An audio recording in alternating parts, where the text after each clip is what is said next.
Assalamualaikum warahmatullahi wabarakatuh. Salam, Om Swastiastu, Namo Buddhaya, salam kebajikan bagi kita semua. Pada kesempatan kali ini, kami dari kelompok 4 akan memberikan tanggapan mengenai video sumber hukum Islam.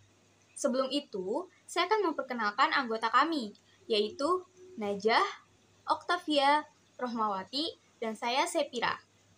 Untuk itu, simak terus video ini sampai akhir ya. Sumber hukum Islam. Sumber hukum Islam merupakan suatu rujukan, landasan atau dasar yang utama dalam pengambilan hukum. Agama Islam yang diturunkan kepada Nabi Muhammad SAW untuk seluruh umat manusia dan alam raya, agar mereka memperoleh kebahagiaan di dunia dan di akhirat. Karena itu, untuk memperoleh kebahagiaan tersebut, dibuatlah aturan-aturan yang disebut dengan sumber hukum Islam. Terbentuknya hukum Islam tidaklah semata oleh akal manusia, namun di dalamnya terbangun sinergitas antara kehendak langit dan pengetahuan akal manusia, di mana kedua hal tersebut merupakan bagian dari hidayah atau petunjuk yang Allah berikan kepada manusia sebagai bekal dalam menjalani kehidupannya di dunia. Sebagai ajaran yang memiliki landasan dan dasar, para ulama sepakat bahwa dasar pokok dari ajaran Islam adalah Al-Quran, di mana istilah dasar ini kemudian lebih dikenal dengan istilah dalil. Dan dalil yang menjadi dasar hukum Islam disebut dengan dalil syar'i.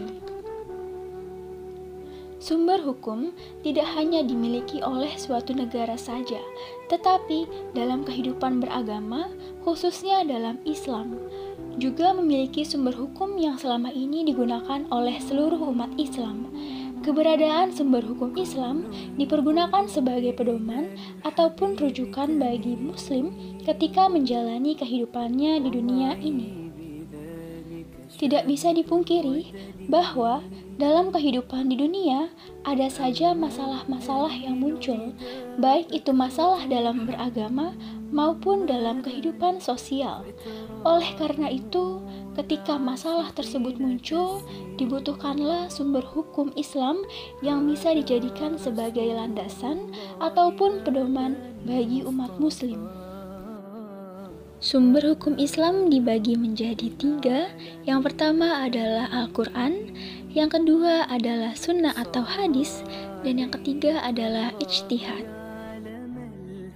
Selanjutnya di sini kami akan membahas mengenai 3 jenis sumber hukum Islam. Tolong disimak dengan baik. Sumber hukum Islam terdiri dari Al-Quran, sunnah atau hadis, dan juga ijtihad. Sumber hukum Islam yang pertama adalah Al-Quran. Al-Quran merupakan pedoman bagi makhluk hidup, terutama manusia yang memiliki akal dan pikiran.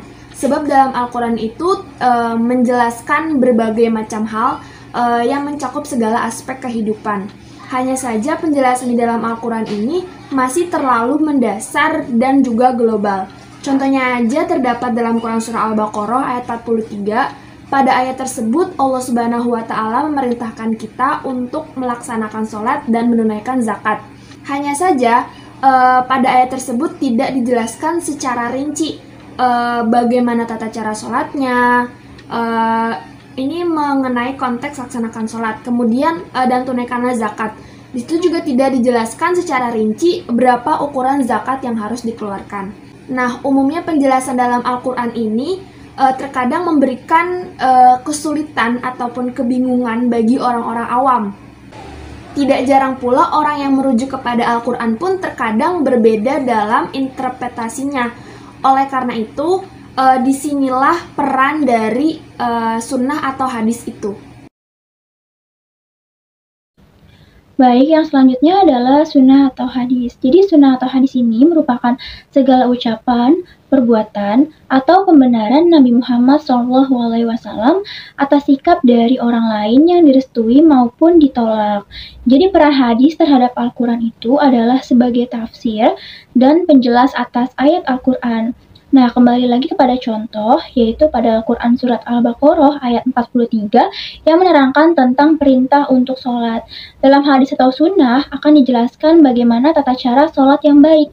Nah, adapun hadis yang dapat menjelaskan ayat tersebut, yaitu sholatlah kamu sebagaimana kamu melihat saya sholat. Hadis riwayat Bukhari. Nah, dalam memilih hadis yang hendak dijadikan sebagai acuan dalam menafsirkan Al-Quran, perlu sekali diselektif ya teman-teman, karena tidak semua hadis itu sahih atau dapat dipercaya kebenarannya. Selanjutnya, sumber hukum Islam yang ketiga adalah ijtihad. Ijtihad merupakan usaha untuk mengarahkan segala kesungguhan dan ketekunan secara optimal untuk menggali dan menetapkan suatu hukum yang bersumber dari Al-Quran dan hadis. Usaha ini dilakukan oleh para mujtahid. Mujtahid itu orang-orang yang ahli dalam bidangnya, orang yang mampu memahami apa yang tersurat dan tersirat dalam nas Al-Quran dan hadis. Ijtihad juga merupakan keunikan dalam ajaran Islam yang universal, sehingga penerapan hukum syara serta pengalihan hukum dan norma baru dapat disesuaikan dengan situasi dan kondisi yang berlaku tanpa keluar atau meninggalkan sumber pokoknya, yaitu Al-Quran dan hadis. Setelah mendengar penjelasan dari teman saya tadi, saya akan menyimpulkan. Jadi kesimpulannya adalah sumber hukum Islam itu ada 3, Al-Quran, hadis, dan ijtihad. Hadis dan ijtihad merupakan penjelasan dari nas-nas Al-Quran yang dijelaskan secara global, sehingga Al-Quran, hadis, dan ijtihad saling berkaitan atau saling melengkapi. Nah, dengan begitu, harapan yang ingin dicapai adalah terciptanya interpretasi amal yang sesuai dengan segala sesuatu yang dijelaskan atau diperintahkan dalam Al-Quran. Terima kasih.